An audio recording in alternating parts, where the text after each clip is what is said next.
What's up, everybody? This is Eric, the Weekend Aquarist, and I originally had plans to start setting up the 75 gallon today, but there is a small gap between the tank and the stand at one point because of some warped wood, which is a problem you can sometimes run into using dimensional lumber. Those of you that have worked with dimensional lumber will probably understand. I didn't catch it right away but I didn't actually catch it until I put the tank on top of the stand and I was looking at it. So I always double check to make sure everything's touching because I do not want to end up with water on the floor. So today we're going to go over the 75 gallon Mbuna tank behind me and kind of see what's going on in there. It's got a plethora of different species of Mbuna in here, and most of them I bought locally from a few different fish stores. There are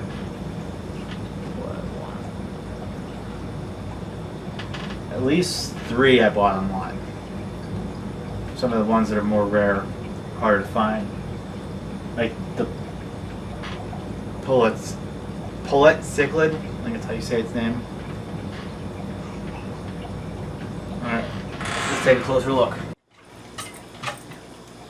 Alright, so here are the fish. I got this, you can get on him. I'm not sure it's going to focus. It's a Pullet cichlid Mbuna. When he colors up, he's got a nice deep dark blue mask, white body.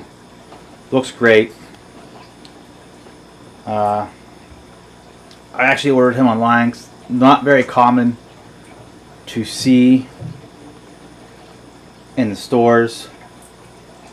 I saw him and I was like, yeah, that's not something you see, and I kind of want to have him. That's the type of fish you can only have one of because he'll beat the crap out of any one like him in their species. And so I figured I'm not going to take my chances by buying 3 juveniles and then ending up with 3 males. So I just got this one and ended up getting lucky. It happens to be a male.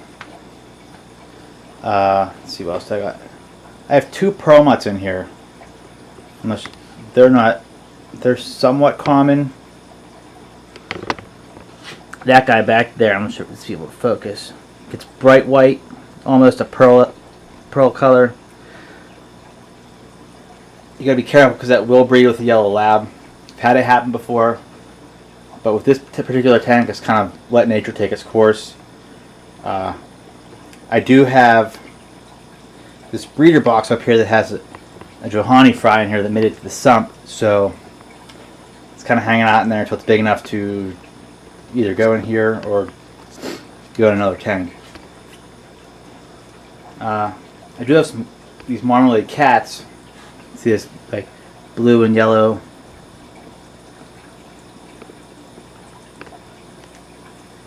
That actually got picked up 3 when I got it. There's that one, and there's this one that's like kind of dullish colors. It's not focusing very well.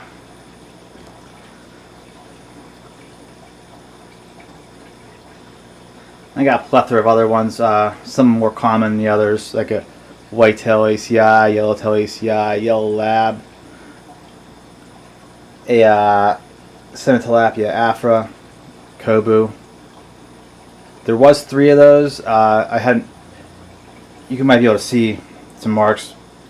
I had a built-in overflow box I put on. Well, they learned how to jump into it, and they got sucked up and got stuck into the overflow pipe and one of the bends, so a couple of them like basically committed suicide. So I ripped that off and changed everything, the filtration around. I'll go into that here shortly. I do have this yellow guy. I haven't seen him since. It's not a yellow lab. I'll look it up and put it in the description. It's not very common. I've written down somewhere. I'll look it up. There is one peacock. I know the fish police are going to come out here. It's a OB peacock, so it holds its own in here. We'll just say that. I do feed this tank sort of, it changes every time I get new food. It changes. It's mainly veggie based, but I do throw mix a little protein in there, another protein food in there that I mix in just to keep things good. It seems to help the colors and everything, but it is primarily vegetable. These are algae grazing fish. Oh, that pullet's starting to color up a little bit. Let me see. Yeah, as you can see, like the blue mask is kind of forming there on him. I don't know why this doesn't want to focus. All right, let's look at the filtration. So to filter this tank, I have a 20-gallon aquarium I turned into a sump.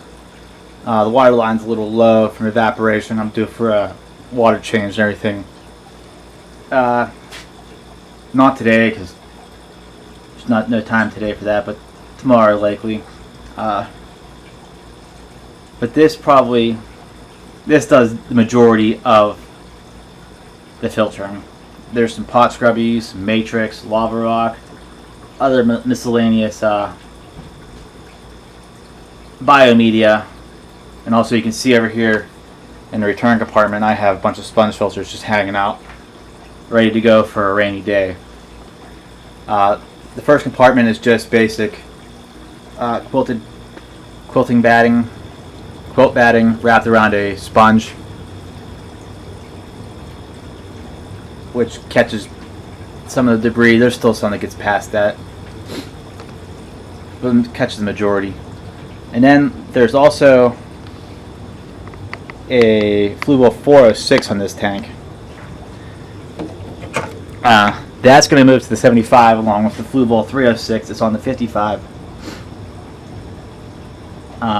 to run that, because the fish and the bioload are going in there. It's better to have more filtration, and I think the sump on this tank will handle what's in here, even if I do add more, which I think is going to be the plan, because the herd is kind of thinning out a little bit and I haven't really kept up with it. I didn't want to.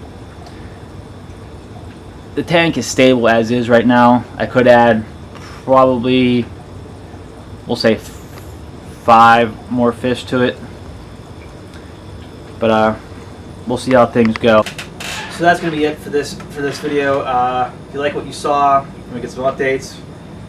Click that subscribe button. As I said, going to get on that 75 here this week. Hopefully, I gotta get to the hardware store, get some stuff to fix this. But then, as soon as I get that, I'll get rolling.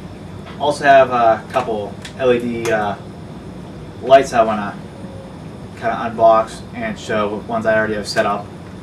Maybe you might be interested in. So we'll get to that. All right. Thank you. See you later.